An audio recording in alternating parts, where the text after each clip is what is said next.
대불정열의 밀인 숙증류 위제보살만행 수능엄경 제3권 중인도나란타대도량경이라고도 한다.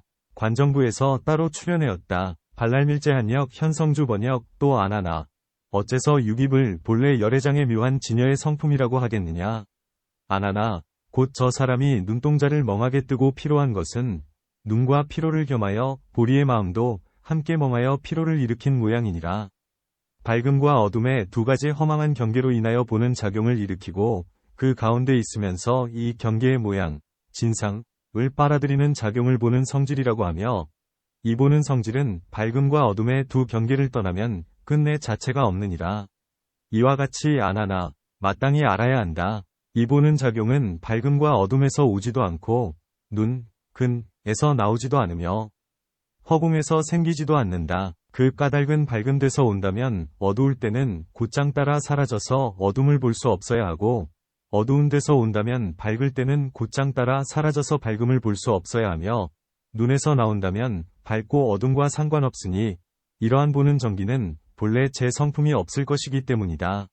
만일 허공에서 생긴다면 앞에서 경계의 모양을 보았으니 돌아와서는 당연히 눈을 보아야 한다. 또 허공이 제 스스로 보는 것이니 내 눈에 보는 기능, 입과 무슨 관계가 있겠느냐. 그러므로 마땅히 알라. 눈에 보는 기능, 안입은 허망하여 본래 인연도 아니고 자연도 아니고 열애장의 묘한 지녀의 성품이니라. 안하나 만일 어떤 사람이 두 손가락으로 급히 귀를 꽉 막는다면 귀의 감관, 이 피로하여 머릿속에서 어떤 소리를 듣는 것은 이 귀와 피로를 겸하여 보리의 마음도 함께 멍하여 피로를 일으킨 모양이니라. 소리의 움직임과 조용함의 두 가지 허망한 경계로 인하여 듣는 작용을 일으키고 그 가운데 있으면서 경계의 모양을 빨아들이는 작용을 듣는 성질이라고 하며, 이 듣는 성질은 소리의 움직임과 조용함의 두 경계를 떠나면 끝내 자체가 없느니라. 이와 같이 안하나 마땅히 알아야 한다. 이 듣는 성질은 소리의 움직임과 조용한 데서 오지도 않고 귀, 근에서 나오지도 않으며 허공에서 생기지도 않는다. 그 까닭은 만일 듣는 성품이 조용한 데서 왔다면 움직일 때는 곧장 따라 사라져서 소리의 움직임을 듣지 못해야 하고, 만일 움직이는 데서 왔다면 조용할 때는 곧장 따라 사라져서 조용함을 깨닫지 못해야 하며, 만일 귀에서 생긴다면 움직임과 조용함과 상관없으니 이러한 듣는 자체는 본래 제 성품이 없을 것이기 때문이다. 만일 허공에서 나온다면 허공은 듣는 작용으로 성품을 이뤘으니 허공이 아니면 또 허공이 제 스스로 들으니 너의 듣는 기능, 입과 무슨 관계가 있겠느냐. 그러므로 마땅히 알라. 귀에 듣는 기능, 이 입은 허망하여 본래 인연도 아니고 자연도 아니고 열애장의 묘한 지녀의 성품이니라. 안하나 어떤 사람이 급히 코로 숨을 들이켠 숨을 조금 길게 끌어 피로해지면 콧 속에 서늘한 느낌이 생긴다. 이 느낌으로 인하여 통함과 막힘의 허실, 과 이와 같이 온갖 향기와 추한 기운들을 분별하는 것은 이 코와 피로를 겸하여 보리의 마음도 함께 멍하여 피로를 일으킨 모양이니라. 통함과 막힘의 두 가지 허망한 경계로 인하여 냄새 맡는 작용을 일으키고 그 가운데 있으면서 이 경계의 모양을 빨아들이는 작용을 냄새 맡는 성품이라고 하며, 이 냄새 맡는 성질은 저 통함과 막힘의 두 경계를 떠나면 끝내 자체가 없느니라. 이와 같이 안하나 마땅히 알아야 한다. 이 냄새 맡는 작용은 통함과 막힘에서 오지도 않고 코에서 나오지도 않으며 허공에서 생기지도 않는다. 그 까닭은 만일 통한 데서 온다면 막힐 때는 냄새 맡는 작용이 사라지니 어떻게 막힘을 알겠으며, 만일 막힘 때문에 있다면 통할 때는 냄새 맡는 작용이 없으니 어떻게 향기와 추한 냄새 등의 느낌을 밝히겠느냐. 만일 코에서 생긴다면 분명 통함과 막힘과 상관없으니 이러한 냄새 맡는 기능은 본래 제 성품이 없을 것이기 때문이다. 만일 허공에서 온다면 이 냄새 맡는 작용은 돌아와서 내 코를 냄새 맡아야 하며, 또 허공 자체가 스스로 냄새를 맡는 것이니 내 코에 맡는 기능, 입과 무슨 관계가 있겠느냐. 그러므로 마땅히 알라. 코에 맡는 기능, 비입은 허망하여 본래 인연도 아니고 자연도 아니고 열애장의 묘한 지녀의 성품이니라. 안하나 어떤 사람이 혀로 입술을 조금 오래 핥았을 경우 병 있는 사람은 쓴맛을 느끼고 병 없는 사람은 조금 단맛을 느낀다. 단맛과 쓴맛으로 혀의 감각이 나타나고 혀를 움직이지 않을 때는 항상 담담한 맛이 있는 것은 이 혀와 피로를 겸하여 보리의 마음도 함께 멍하여 피로를 일으킨 모양이니라. 달고 쓴맛과 담담한 맛의 두 가지 허망한 경계로 인하여 맛보는 작용을 일으키고 그 가운데 있으면서 이 경계의 모양을 빨아들이는 작용을 맛보는 성질이라고 하며, 이 맛보는 성질은 달고 쓴맛과 담담한 맛의 두 경계를 떠나면 끝내 자체가 없느니라. 이와 같이 안하나 마땅히 알아야 한다. 이러한 달고 쓴맛과 담담한 맛은 달고 쓴맛에서 오지도 않고 담담한 맛 때문에 있지도 않으며 또 혀에서 나오지도 않고 허공에서 생기지도 않는다. 그 까닭은 만일 달고 쓴맛에서 온다면 담담할 때는 맛보는 작용이 사라지니 어떻게 담담한 맛을 알겠으며, 만일 담담한 맛에서 왔다면 달고 쓴맛을 느낄 때는 담담한 맛이 없어지니 어떻게 달고 쓴 두 맛을 알겠느냐. 만일 혀에서 생긴다면 분명 달고 담담하고 쓴 경계와 상관없으니 이 맛을 아는 기능, 지믹은 제 성품이 없을 것이기 때문이다. 만일 허공에서 나온다면 허공 스스로 맛보는 것이지 내 입이 맛보는 것이 아니다. 또 허공 자체가 맛보는 일이니 내 혀에 맛보는 기능, 입과 무슨 관계가 있겠느냐. 그러므로 마땅히 알라. 혀에 맛보는 기능, 설입은 허망하여 본래 인연도 아니고 자연도 아니고 열애장의 묘한 진여의 성품이니라.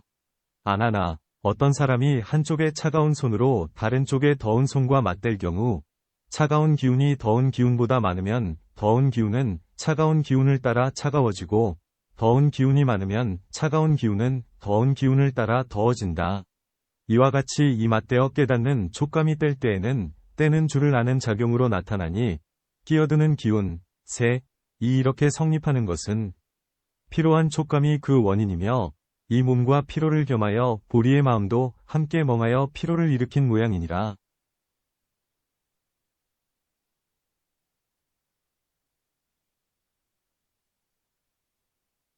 떼고 합하는 두 가지 허망한 경계로 인하여 촉감을 일으키고 그 가운데 있으면서 경계의 모양을 빨아들이는 작용을 촉감의 성질, 지각성이라고 하며, 이 촉감 자체, 지각체는 서로 떼고 합함에 어기고 따르는 두 경계를 떠나면 끝내 자체가 없느니라. 이와 같이 안하나 마땅히 알아야 한다. 이 촉감, 각은 떼고 합함에서 오지도 않고 어기고 따름에 있지도 않으며 몸의 감관, 근에서 나오지도 않고 또 허공에서 생기지도 않는다. 그 까닭은 만일 합할 때 온다면 뗄 때는 합함이 이미 사라지니 어떻게 떼는 작용을 알겠느냐. 어기고 따르는 두 모양도 마찬가지다. 만일 몸에서 나온다면 분명 떼고 합하고 어기고 따르는 네 가지 모양이 없으니 내 몸의 감촉 기능은 원래 제 성품이 없을 것이기 때문이다. 만일 허공에서 나온다면 허공 스스로가 촉감이니 내 몸의 감촉 기능, 신입과 무슨 관계가 있겠느냐. 그러므로 마땅히 알라. 몸의 감촉 기능은 허망하여 본래 인연도 아니고 자연도 아니고 열애장의 묘한 진여의 성품이니라. 안하나 어떤 사람이 피곤하고 나른하여 잠이 들었다가 푹 자고 나서 깨었을 때 경계를 보면 기억하고 기억을 잃으면 잊어버림이 바로 뒤바뀐 생주이멸이니라. 이를 빨아들여 익히고 위식 가운데로 돌아가서 서로 뛰어넘지 않음을 위식의 인식 기능, 위직은 이라고 하며, 이것은 위식과 피로를 겸하여 보리의 마음도 함께 멍하여 피로를 일으킨 모양이니라. 생기고 사라짐의 두 가지 허망한 경계로 인하여 아는 작용을 모으고 그 속에 있으면서 안의 경계, 내진, 곧 법진을 빨아들여 보고 들음이 흐름을 거슬러서 기억하거나 흐름이 미치지 못하는 곳에 있는 작용을 지각하는 성질, 지각성이라고 하며, 이 지각하는 성질은 자고 깨는 생멸의 두 경계를 떠나면 끝내 자체가 없느니라. 이와 같이 안하나 마땅히 알아야 한다. 이 지각의 기능, 각지직은 자고 깸에서 오지도 않고 생기고 사라지는 데에 있지도 않으며 위식의 감관에서 나오지도 않고 허공에서 생기지도 않는다. 그 까닭은 만일 잠깬 데서 온다면 잠잘 때는 곧 따라 사라져버리니 무엇으로 잠을 자며 분명 생길 때 있다면 멸할 때는 가치 없는데 무엇이 멸하겠느냐. 만일 멸하는 데 있다면 생길 때는 곧 멸함이 없는데 무엇이 생기는 것을 알겠느냐. 만일 위식의 감관에서 나온다면 자고 깨는 두 모양은 몸에 열리고 닫힘을 따르는 것이니 이 열리고 닫히는 두 채를 떠나면 이 지각작용은 허공꽃과 같이 끝내 자체의 성품이 없기 때문이다. 만일 허공에서 생긴다면 허공제 스스로 아는 일이니 너의 위식작용과 무슨 관계가 있느냐.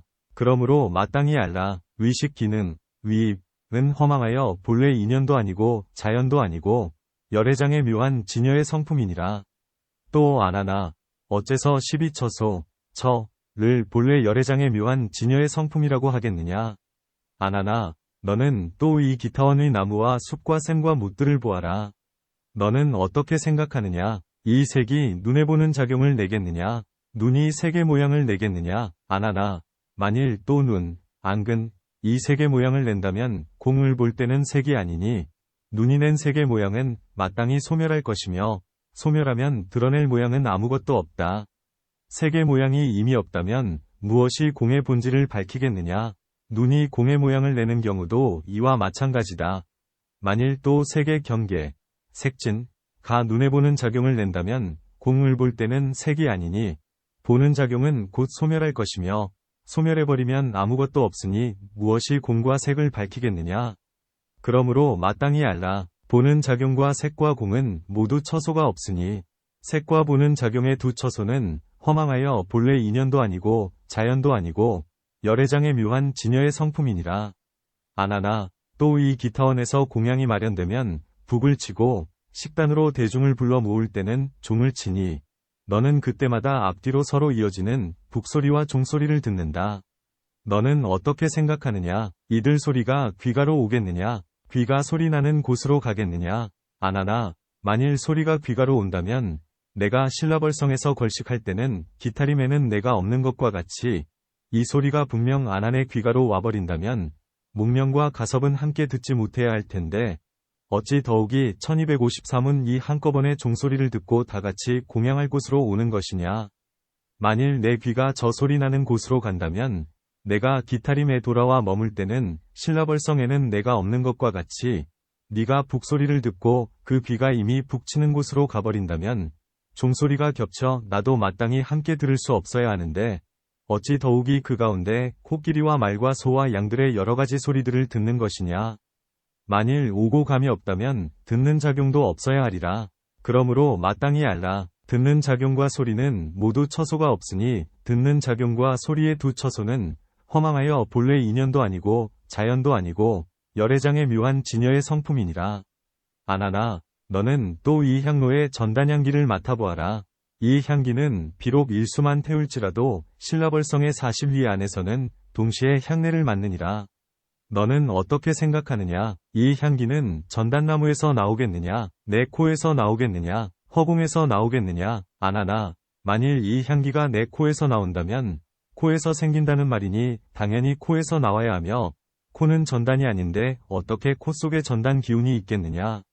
네가 향내를 맡는다는 말은 당연히 코로 들어온다는 뜻이니 코 속에서 나오는 향기를 맡는다고 말하면 이치에 맞지 않느니라. 만일 허공에서 난다면 허공의 성질은 한결같으니 향기도 항상 있어야 하는데 무엇 때문에 향로에 마른 향나무를 태워야 하겠느냐. 만일 전단나무에서 난다면 이 향의 본질은 타면서 연기가 나기 마련이니 코가 향내를 맡을 적에 연기와 함께 맡아야 한다면 그 연기가 허공으로 올라가서 채 멀리 퍼지기도 전에 40리 이내의 사람들은 어째서 이미 향내를 맡는 것이냐.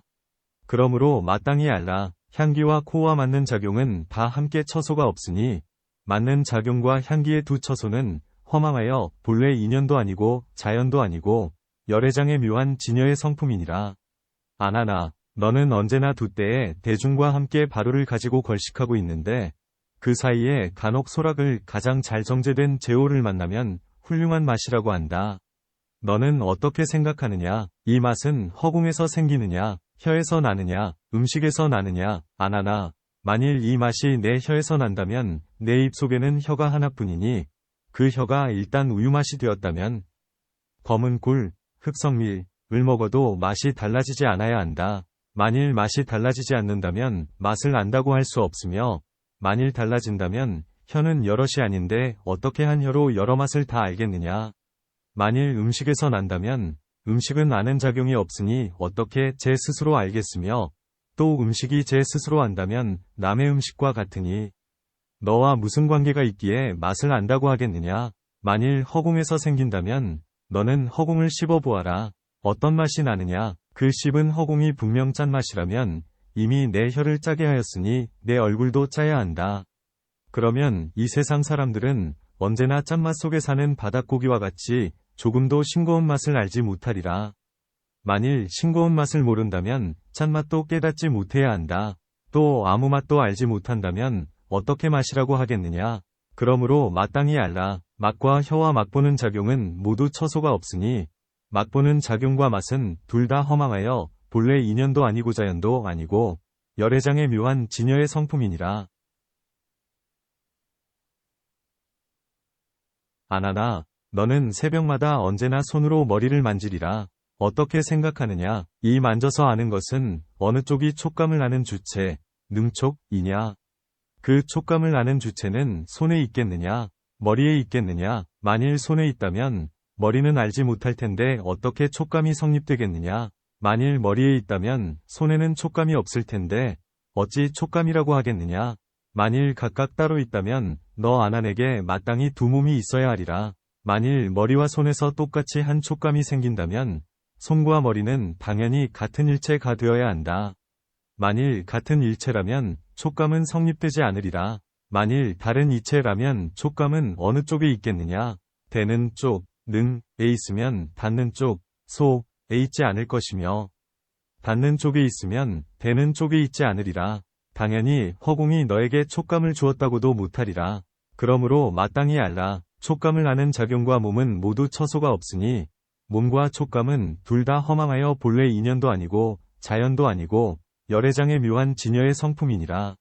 아나나, 너는 언제나 의식 가운데 인연하는 선과 악과 무기의 세 성질로 법칙을 만들어내고 있으니 이 법은 마음과 일치한 상태에서 생기겠느냐?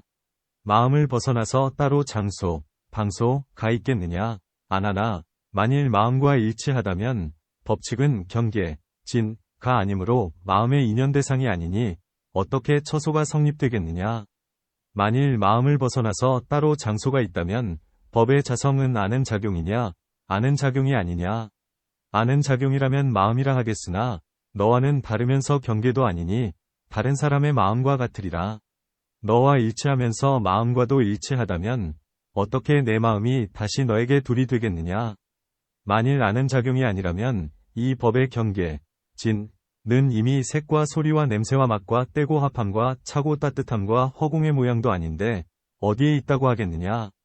이제 색과 허공에서 전혀 표시할 수 없고 인간이 또 허공 밖에 있다고 해서도 안 되고 마음이 인연할 대상도 아니니 법의 처소는 무엇으로 세우겠느냐? 그러므로 마땅히 알라. 법칙과 마음은 모두 처소가 없으니 뜻과 법은 둘 다 허망하여 본래 인연도 아니고 자연도 아니고 열애장의 묘한 진여의 성품이니라. 또 아나나, 어째서 18개를 본래 열애장의 묘한 진여의 성품이라고 하겠느냐? 아나나, 네가 밝힌 대로 눈, 안, 과색 이연이 되어 눈의 인식, 안식이 생긴다면 이 인식, 식, 이 눈 때문에 생긴다 하여 눈의 경계라고 하겠느냐?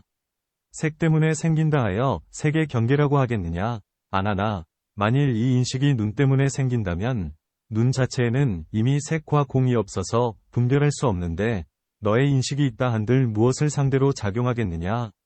또 너의 보는 작용은 푸르고 노랗고 붉고 흰 것이 아니니 표시할 길이 없는데 무엇으로 경계를 세우겠느냐? 만일 이 인식이 색 때문에 생긴다면 공하여 색이 없을 때에는 너의 인식도 마땅히 없어질 텐데 허공의 성질을 어떻게 알겠느냐? 만일 색이 변할 때 네가 색의 모양, 색상, 이 변천하는 상태를 안다면 너의 인식 자체는 변천한 일이 없는 것이니 경계를 무엇으로 세우겠느냐? 또 색의 변천을 따라 인식이 변천한다면 경계의 모양은 저절로 없어질 것이며 또 인식이 색을 따라 변천하지 않는다면 인식은 한결같으리라. 그러면 이미 색에서 생겼으니 마땅히 허공이 어디에 있는지를 알지 못하게 되리라.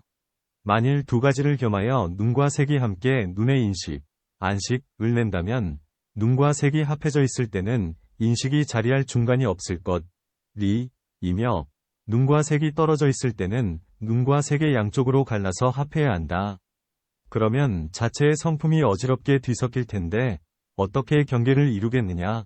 그러므로 마땅히 알라. 눈과 색이 연이되어 눈의 인식경계, 안식계가 생긴다고 하나 세 곳은 전혀 있는 데가 없으니 눈과 색과 색경계의 셋은 다 본래 인연도 아니고 자연도 아니고 열애장의 묘한 진여의 성품이니라. 또 네가 밝힌 대로 귀와 소리가 연이되어 귀의 인식, 이식이 생긴다면 이 인식이 귀 때문에 생긴다 하여 귀의 경계라고 하겠느냐? 소리 때문에 생긴다 하여 소리의 경계라고 하겠느냐? 아나나, 만일 인식이 귀 때문에 생긴다면 소리의 움직임과 조용한 두 모양이 이미 앞에 나타나지 않았을 때는 귀, 근에는 아는 작용이 성립되지 않는다. 분명 알 대상이 없으면 아는 작용도 오히려 성립될 수 없는데 인식은 어떤 모양이겠느냐? 만일 귀에 듣는 작용을 취해서 인식이라 한다면 소리의 움직임과 조용함이 없기 때문에 듣는 작용도 성립될 수 없는데 어떻게 색과 향과 미와 촉의 사진으로 섞여 짜인 귀의 형체를 인식의 경계라고 하겠으며 귀의 인식 영역은 또 무엇으로 세우겠느냐? 만일 소리에서 생긴다면 인식이 소리 때문에 있으니 듣는 작용과 관계가 없으며 듣는 작용이 없으면 소리의 모양도 있는 자리가 없으리라. 인식이 소리에서 난다 하여 소리를 듣는 작용에 따라 소리 모양이 있다고 인정하면 듣는 작용은 마땅히 인식 자체를 들어야 하리라. 인식 자체를 듣지 못한다면 소리의 경계가 아니면 인식 자체를 듣는다면 소리와 똑같아서 인식 자체가 이미 듣는 대상이 되었으니 무엇이 인식 자체를 듣는 줄 알겠느냐. 만일 아는 작용이 없다면 결국 초목과 같으니 당연히 소리와 듣는 작용이 섞여서 중간의 경계가 성립되지 않으리라. 경계의 중간 자리가 없으면 안팎의 모양은 무엇으로 성립되겠느냐. 그러므로 마땅히 알라. 귀와 소리가 연이되어 귀의 인식경계, 이식계가 생긴다고 하나 세 곳은 전혀 있는 데가 없으니 귀와 소리 경계의 셋은 본래 인연도 아니고 자연도 아니고 열애장의 묘한 진여의 성품이니라. 아나나, 또 네가 밝힌 대로 코와 냄새, 향, 가연이 되어 코의 인식, 비식이 생긴다면 이 인식은 코 때문에 생긴다 하여 코의 경계라고 하겠느냐? 냄새, 향 때문에 생긴다 하여 냄새의 경계라고 하겠느냐? 아나나, 만일 이 인식이 코 때문에 생긴다면 너는 마음속에 무엇을 코라고 생각하느냐? 쌍 손톱 모양의 살덩어리를 코라고 생각하느냐? 냄새를 맡아서 동요하는 성질을 코라고 생각하느냐? 만일 살덩어리를 가지고 코라고 한다면 살덩어리, 육질은 몸이고 몸에 아는 작용은 촉감이니 몸이라면 코가 아니면 촉감이라면 경계, 진이니라. 그러면 코는 오히려 이름이 없을 텐데 어떻게 경계를 세우겠느냐? 만일 냄새 맡는 작용을 가지고 코라고 한다면 너는 마음속으로 무엇이 맡는다고 생각하느냐? 살덩어리가 맡는다고 한다면 살덩어리에 맡는 작용은 원래 촉감이지 코가 아니면 허공이 맡는다고 한다면 허공이 제 스스로 맡는 것이니 살덩어리는 마땅히 느끼지 못해야 하며 허공이 맡는다면 여시 마땅히 허공이 바로 네가 되고 내 몸은 알지 못해야 하며 지금의 안한도 마땅히 존재하지 않아야 한다. 냄새 자체, 향가 맡는다고 하면 맡는 작용은 저절로 냄새 자체에 속하는데 너와 무슨 상관이냐? 만일 향냄새와 추한 냄새가 분명 내 코에서 난다면 저 향내와 구린내의 두 가지 흐르는 기운은 이란 나무와 전단 나무에서 생기지 않으리라. 이 두 나무, 이물가 없는 데서 너는 스스로 코를 맡아보아라. 향내가 나느냐, 구린내가 나느냐, 구린내라면 향내가 아니면 향내라면 분명 구린내가 아니다. 만일 향내와 구린내를 둘 다 맡는다면 너 한 사람에게 마땅히 두 코가 있어야 하고 또 나에게 돌을 물을 때도 두 안안이 있어야 하니 어느 쪽을 내 몸이라고 하겠느냐. 만일 코가 하나라면 향내와 구린내의 둘은 구분되지 않아서 구린내가 이미 향내가 되고 향내가 또 구린내가 되어 두 성질이 있지 않을 텐데 경계를 무엇으로 세우겠느냐. 만일 인식이 냄새, 향 때문에 생긴다면 인식은 냄새 때문에 있으니 마치 눈에 보는 작용이 있으나 제 눈을 볼 수 없듯이 냄새 때문에 인식이 있으므로 마땅히 냄새를 맡지 못해야 하리라. 인식이 냄새를 안다면 냄새에서 생긴 것이 아니면 냄새를 알지 못한다면 인식이 아니니라.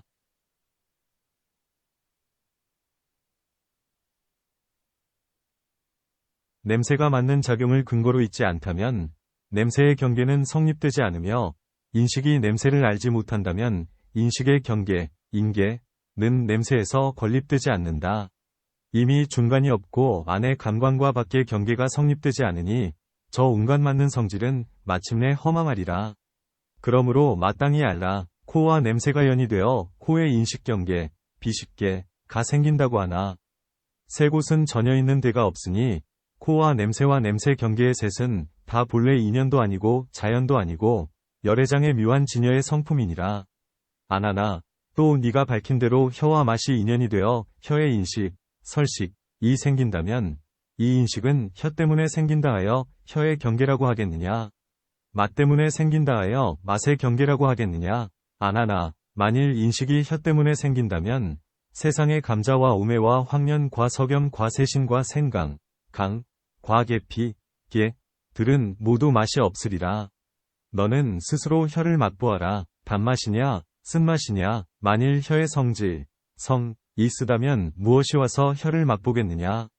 혀는 스스로 맛보지 못하는데 무엇이 지각하겠느냐? 혀의 성질이 쓰지 않다면 맛은 저절로 생기지 않는데 어떻게 경계를 세우겠느냐? 만일 인식이 맛 때문에 생긴다면 인식, 식 자체가 맛이 되리라. 그러면 혀의 감관, 설근, 이 스스로 맛보지 못함과 한 가지니 어찌 인식, 식, 이 맛인지 맛 아닌지를 알겠느냐? 또 일체 맛은 한 물건에서만 생기지 않으니 맛이 이미 많이 생김으로 인식도 당연히 여러 채라야 하리라. 인식의 채가 만일 하나이며 채가 분명 맛에서 생긴다면 짠맛과 담담한 맛과 단맛과 신맛과 화합한 맛과 본래 가진 맛, 구생, 과 변하여 달라진 맛, 재변이 들은 똑같이 한 맛이 되어 분별이 없으리라. 이미 분별이 없다면 인식이라고 이름하지 못할 텐데 어떻게 또 혀와 맛의 인식경계, 설미식계라고 하겠느냐. 그렇다고 허공이 너의 심식을 내지는 않았으리라. 혀와 맛의 화합으로 난다면 곧 이 가운데는 원래 제 성품이 없을 텐데 어떻게 경계가 생기겠느냐. 그러므로 마땅히 알라. 혀와 맛이 연이되어 혀의 인식경계, 설식계가 생긴다고 하나 세 곳은 전혀 있는 데가 없으니 혀와 맛과 혀 경계의 셋은 다 본래 인연도 아니고 자연도 아니고 열애장의 묘한 진여의 성품이니라. 아나나 또 네가 밝힌 대로 몸과 다음이 연이되어 몸의 인식, 신식이 생긴다면 이 인식은 몸 때문에 생긴다 하여 몸의 경계라고 하겠느냐? 다음 때문에 생긴다 하여 다음의 경계라고 하겠느냐? 아나나 만일 인식이 몸 때문에 생긴다면 분명 합하고 때는 합리, 둘을 깨달아 아는 인연, 이각관년, 이 없으니 몸이 무엇을 알겠느냐? 만일 인식이 다음 때문에 생긴다면 분명 내 몸이 없는데 몸이 아닌 다른 무엇이 있어서 되고 땜을 알겠느냐? 아나나 물체는 다도 알지 못하고 몸이 아는 작용은 다음에 있으니 몸을 알리는 작용이 곧 다음이며 다음을 아는 작용이 곧 몸이다. 따라서 인식이 다음이면 몸이 아니면 인식이 몸이면 다음이 아니니 몸과 다음의 두 모양은 원래 처소가 없느니라. 또 다음이 몸과 합하면 곧 몸 자체의 성품이며 다음이 몸을 떠나면 바로 허공과 같은 모양이니 이렇게 안과 밖이 성립되지 않으면 중간의 인식이 어떻게 성립되겠느냐? 또 중간의 인식이 성립되지 않으면 안과 밖의 성질이 공하여 없으니 너의 인식이 생긴들 무엇으로 경계를 세우겠느냐? 그러므로 마땅히 알라. 몸과 다음이 연이되어 몸의 인식경계, 신식계가 생긴다고 하나 세 곳은 전혀 있는 데가 없으니 몸과 다음과 몸 경계의 셋은 다 본래 인연도 아니고 자연도 아니고 열애장의 묘한 진여의 성품이니라. 아나나 또 네가 밝힌 대로 뜻, 위근, 과법이 연이되어 뜻의 인식, 위식이 생긴다면 이 인식, 식은 뜻 때문에 생긴다 하여 뜻의 경계라고 하겠느냐? 법 때문에 생긴다 하여 법의 경계라고 하겠느냐? 아나나 만일 인식이 뜻, 위근 때문에 생긴다면 내 뜻, 위근 가운데 반드시 생각할 법, 소사이 있어야 너의 뜻을 밝히겠는데 만일 앞에 법이 없다면 뜻이 생길 곳이 없으며 인연을 떠나서는 형체가 없으니 인식, 이 무엇을 가지고 작용하겠느냐? 또 너의 식심, 이 온갖 사량, 제사량, 위근, 과요별을 겸한 성품, 겸요별성, 과 더불어 같겠느냐? 다르겠느냐? 뜻, 위, 과 같다면 그대로 뜻, 위, 이니 무엇이 생기겠으며 뜻과 다르다면 같지 않으니 마땅히 인식할 곳이 없어야 하리라. 만일 인식할 곳이 없다면 어떻게 뜻에서 생긴다고 하겠으며 만일 인식할 곳이 있다면 무엇이 인식을 낸 뜻이겠느냐. 같고 다름의 두 성질이 성립되지 않으면 경계를 어떻게 세우겠느냐. 만일 인식이 법 때문에 생긴다면 세상의 모든 법은 다섯 경계, 오진을 벗어나지 않으니 너는 색법과 성법과 향법과 미법과 촉법을 보아라. 모양이 분명하여 제각기 다섯 감관을 상대할 뿐 뜻이 거두는 법이 아니다. 너의 인식이 결코 법을 위지하여 생긴다면 너는 이제 자세히 살펴보아라. 법 경계, 법진, 위법은 어떤 모양이냐. 만일 색과 색공, 색법, 과 움직이고 고요함, 동정, 성법, 과 통하고 막힘, 통색, 향법, 과 합하고 땜, 합리, 촉법, 과 생기고 사라짐, 생멸, 미법을 떠난다면 이 온갖 모양을 벗어나서는 끝내 얻을 것이 없느니라. 생긴다면 색과 공의 온갖 법이 생기고 멸한다면 색과 공의 온갖 법이 멸할 뿐이다. 이미 원인할 곳이 없는데 원인이 생겨 인식이 있다면 어떤 형상이 되겠으며 형상이 없다면 경계가 어떻게 생기겠느냐. 그러므로 마땅히 알라. 뜻과 법이 연이되어 뜻의 인식경계, 위식계가 생긴다고 하나 세 곳은 전혀 있는 데가 없으니 뜻과 법과 뜻 경계의 셋은 다 본래 인연도 아니고 자연도 아니고 열애장의 묘한 진여의 성품이니라. 아나니 부처님께 아뢰었다. 세존이시여, 열애께서는 항상 화합하는 인연을 말씀하실 때마다 일체의 세상의 가지가지 변화는 다 사대위 화합으로 나타난다. 발명,고 하셨습니다. 그런데 어째서 열애께서는 인연과 자연을 모두 물리치십니까? 저는 지금 그 뜻이 어디에 있는지를 모르오니 부디 가련하게 여기시고 중생들에게 희론법을 떠난 중도의 완전한 뜻, 중도료의 을 열어 보여주옵소서. 이때 세종께서 아난에게 말씀하셨다. 네가 먼저 성문과 영각의 모든 소승법을 싫어하여도 없이 높은 깨달음을 열심히 구하려고 발심했기 때문에 나는 방금 너를 위해서 가장 뛰어난 법, 제1이체를 열어 보여줬는데도 어째서 또 세상의 희론인 망상의 인연에 스스로 얽매는 것이냐. 네가 비록 들은 지식이 많을지라도 마치 약을 말하는 사람이 바로 눈앞에 진실한 약이 있으나 분별할 수 없는 것과 같으니 열애는 참으로 가련하다고 말하는 것이다. 너는 이제 자세히 들어라. 나는 마땅히 너에게 분별하여 열어보일 뿐 아니라 미래의 대승을 닦는 사람들에게도 실상을 통달케 하리라. 그러자 아나는 말없이 부처님의 거룩한 뜻을 받들고자 하였다. 아나나, 네가 말한 대로 4대 요소 위 화합으로 세상의 가지가지 변화가 나타난다면 발명, 아나나, 만일 저 요소 대 위 성질 자체가 화합이 아니라면 모든 요소 제대와 섞여 어울릴 수 없음은 마치 허공이 모든 물체와 어울리지 않는 것과 같을 것이며 만일 화합하는 성질이라면 한 가지로 변화하여 시작과 끝을 서로 이루면서 생멸이 상속하여 났다가 죽고 죽었다가 나며 나고 나며 죽고 죽기를 마치 불덩어리가 쉴 새 없이 돌듯 반복하리라. 아나나, 또 마치 물이 얼음이 되었다가 얼음이 다시 물이 되듯 반복하느니라. 너는 흙의 성질을 보아라. 긁어서는 돼지가 되고 가늘어서는 미진이 되었다가 이너진 린 허공에 가까운 티끌이 되느니라. 이너지는 저 극미한 물질의 가장자리 극미색 변제상을 7몫으로 쪼갠 것이며 다시 이너진을 쪼갠 것이 바로 완전한 허공의 성질이니라.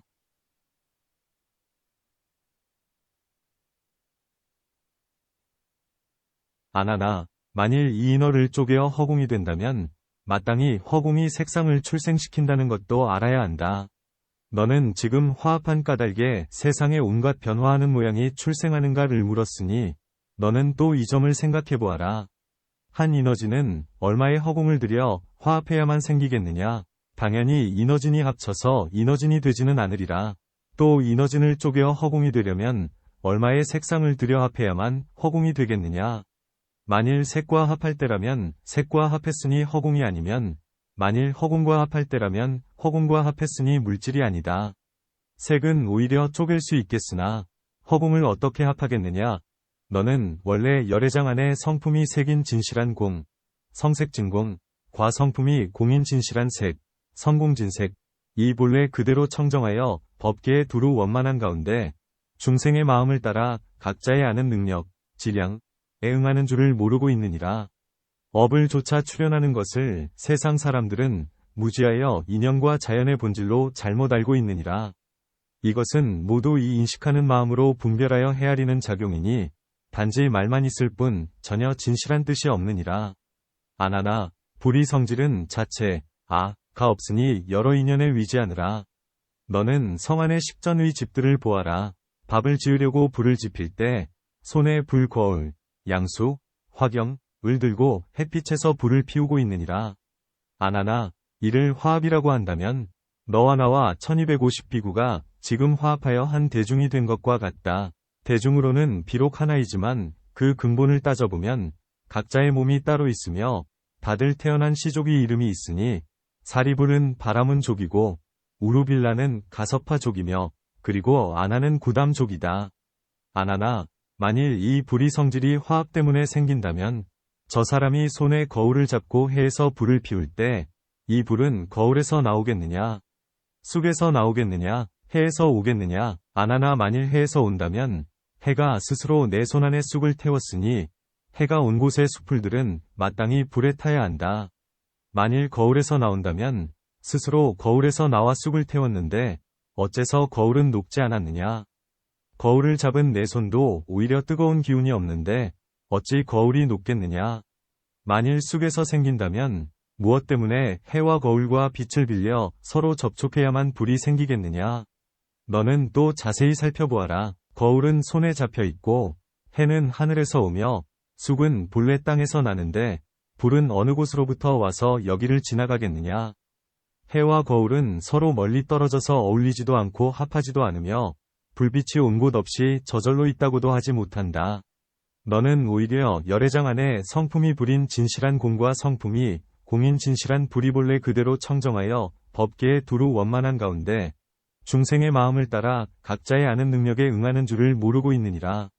아나나 마땅히 알라. 세상 사람이 한 곳에서 거울을 들고 불을 피우면 한 곳에 불이 생기고 법계에서 두루 거울을 들고 불을 피우면 세상 가득 불이 일어나서 세상을 가득 채울 텐데 어찌 따로 장소가 있겠느냐?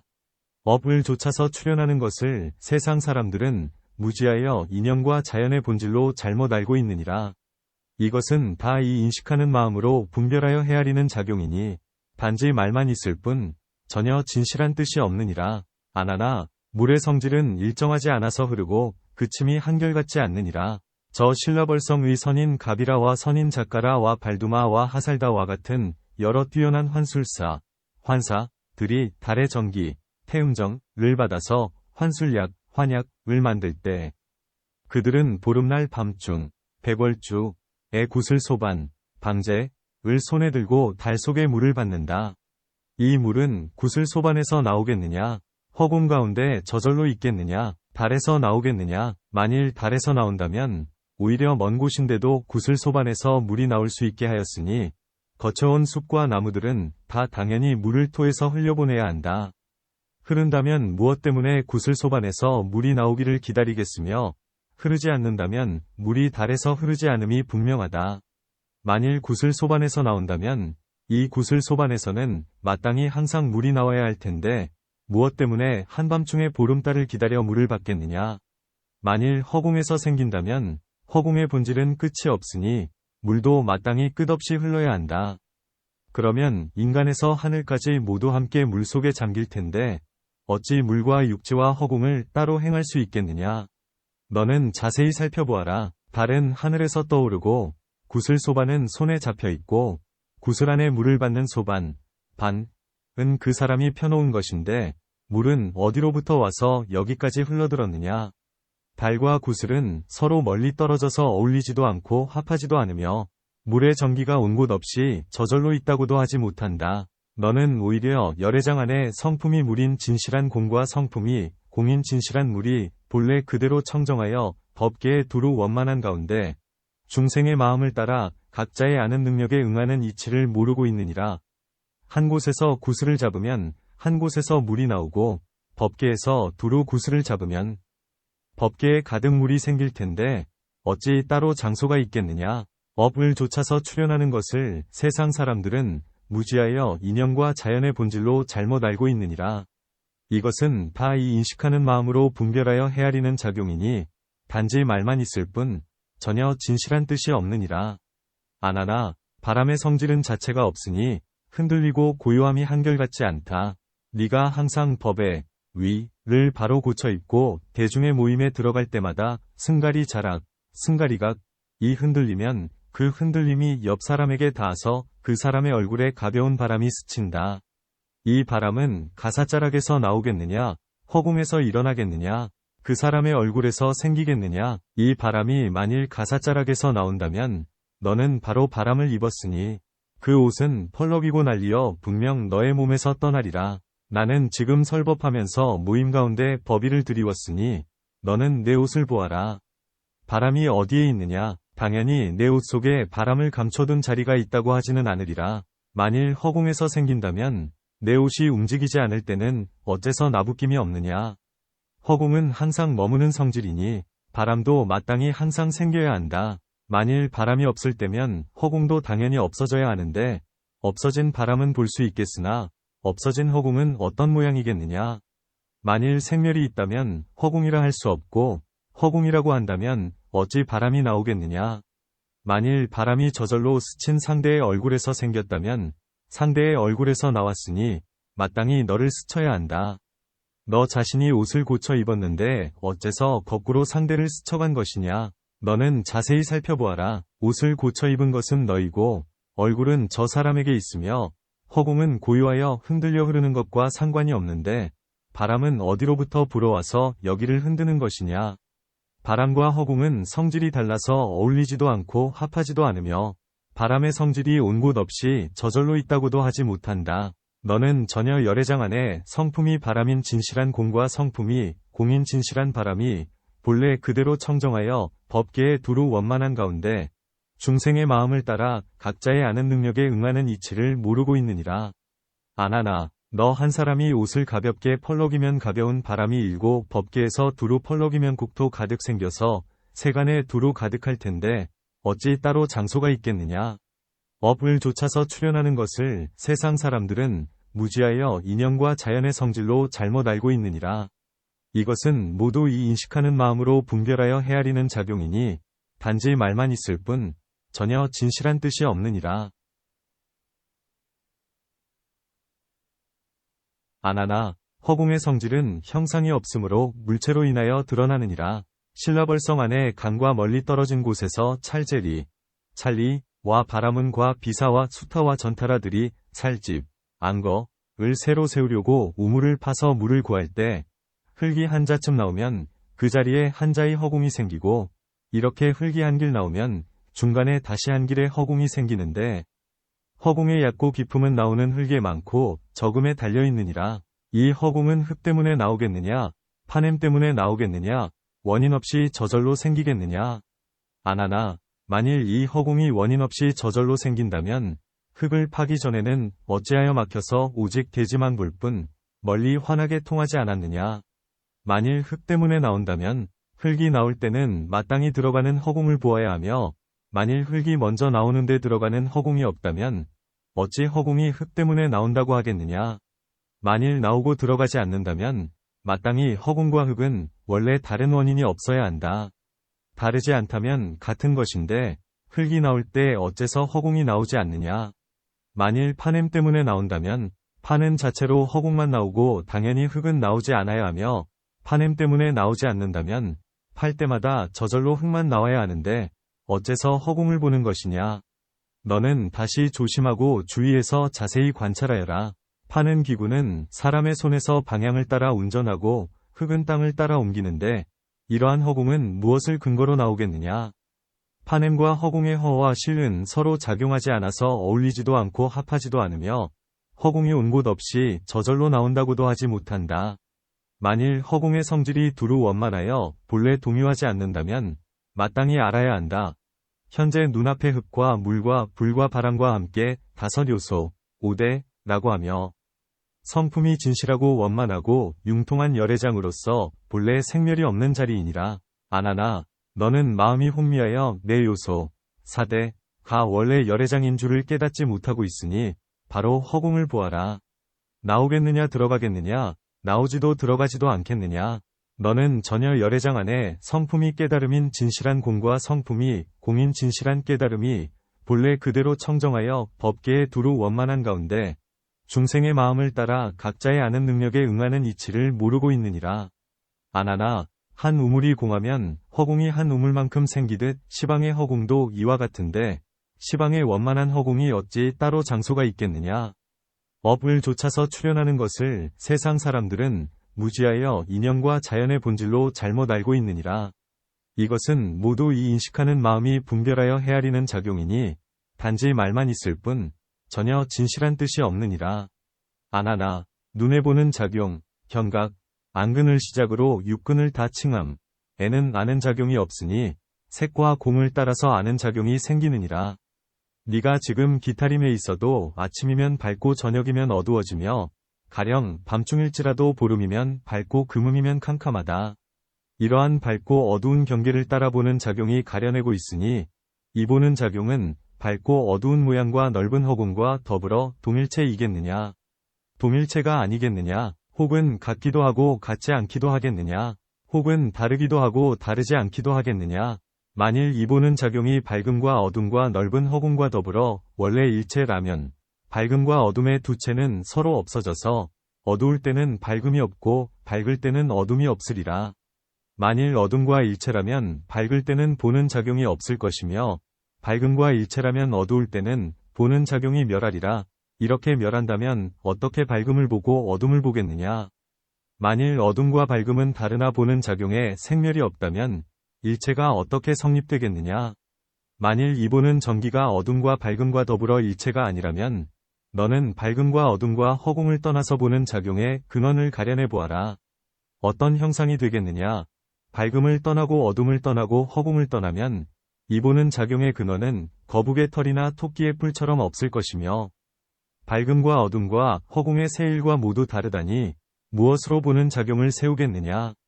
밝음과 어둠은 서로 등진 것인데 어떻게 혹 동일하기도 하다고 하겠느냐. 밝음과 어둠과 허공의 셋을 떠나서는 보는 전기는 원래 없는데 어떻게 다르기도 하다고 하겠느냐.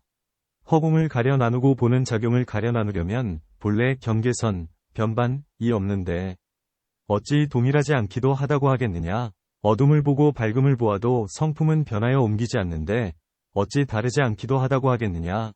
너는 더욱 자세히 생각하고 세밀하게 살펴서 깊이 관찰하여라. 밝음은 태양을 좇고 어둠은 금은밤을 따르고 통함은 허공에 속하고 막힘은 대지로 돌아가는데 보는 전기는 무엇을 근거로 나오겠느냐. 보는 작용은 감각이며 허공은 완고하여 어울리지도 않고 합하지도 않으며 보는 전기가 온 곳 없이 저절로 나온다고도 하지 못한다. 만일 보고 듣고 아는 작용의 성품이 두루 원만하여 본래 흔들리지 않는다면 마땅히 알아야 한다. 끝이 없고 움직이지 않는 허공과 흔들리는 흙과 물과 불과 바람과 함께 6요소라고 하며 성품이 진실하고 원만하고 융통한 열애장으로서 본래 생멸이 없는 자리이니라. 아나나 내 성품이 망상에 깊이 잠겨서 너의 보고 듣고 깨달아 아는 작용이 본래 열애장인 줄을 깨닫지 못하고 있느니라. 너는 마땅히 이 보고 듣고 깨닫고 아는 작용을 보아라. 생기겠느냐, 멸하겠느냐, 같겠느냐, 다르겠느냐, 생기지도 멸하지도 않겠느냐, 같지도 다르지도 않겠느냐. 너는 잠시도 열애장 안에 성품이 보는 작용인 깨달음의 밝음과 깨달음의 전기인 밝음 보는 작용이 본래 그대로 청정하여 법계에 두루 원만한 가운데 중생의 마음을 따라 각자의 아는 능력에 응하는 이치를 모르고 있느니라. 한 보는 근원, 일경근, 위보는 작용이 법계에 두루 원만함과 같이 듣는 작용, 청, 과 맞는 작용, 시우, 과 맛보는 작용, 상촉, 과 닿는 작용, 각촉, 과 인식작용, 각지, 위묘한 덕도 환하여 법계에 주변하고 시방허공에 원만하니 어찌 따로 장소가 있겠느냐. 업을 좇아서 출현하는 것을 세상 사람들은 무지하여 인연과 자연의 본질로 잘못 알고 있느니라. 이것은 모두 이 인식하는 마음으로 분별하여 헤아리는 작용이니 단지 말만 있을 뿐 전혀 진실한 뜻이 없느니라. 아나나 인식 자체, 식성는 근원이 없으니 6가지 감관, 근, 과 대상, 진, 을 따라서 허망하게 나오느니라. 너는 지금 이 법회의 성중을 두루 눈으로 빙 둘러보아라. 그 눈이 두루 보는 작용은 단지 거울 속의 모습이 따로 분별하지 않는 것과 같을 뿐이다. 너는 그 가운데를 인식해서 차례로 표하여 이 사람은 문수여, 이 사람은 불운하여, 이 사람은 목걸련이여, 이 사람은 수볼이여, 이 사람은 사리불이다라고 가리켜 보아라. 이 인식이 밝게 하는 작용은 보는 작용에서 생기겠느냐, 모양에서 생기겠느냐, 허공에서 생기겠느냐, 까닭 없이 불쑥 나오겠느냐. 만일 내 인식 자체가 보는 작용 가운데서 생긴다면 밝음과 어둠과 물체와 허공과 관계가 없으니 이 4가지가 분명히 없다면 원래 너의 보는 성품도 없으리라. 보는 성품도 오히려 없는데 어디에서 인식이 일어나겠느냐. 만일 내 인식 자체, 식성, 가 모양에서 생긴다면 보는 작용에서 생기지 않았으니 이미 밝음을 볼 수 없고 어둠도 볼 수 없느니라. 밝음과 어둠을 볼 수 없다면 곧 물체와 허공도 없으니 저 모양들도 오히려 없을 텐데 인식은 어디에서 일어나겠느냐. 만일 허공에서 생긴다면 모양도 아니고 보는 작용도 아니니 보는 작용이 아니면 분간하지 못해서 스스로 밝음과 어둠과 물체와 허공을 알지 못할 것이며 모양이 아니면 인연이 사라져서 보고 듣고 깨닫고 아는 작용이 설 자리가 없으리라. 이 모양도 아니고 보는 작용도 아닌 곳, 입이 에 처한다면 공이라면 없는 것과 같을 것이며 있어도 물체와 같지 않으니 너의 인식이 일어난들 무엇을 분별하고자 하겠느냐. 만일 까닭 없이 불쑥 나온다면 어째서 대낮, 일중에는 밝은 달을 인식하지 못하느냐.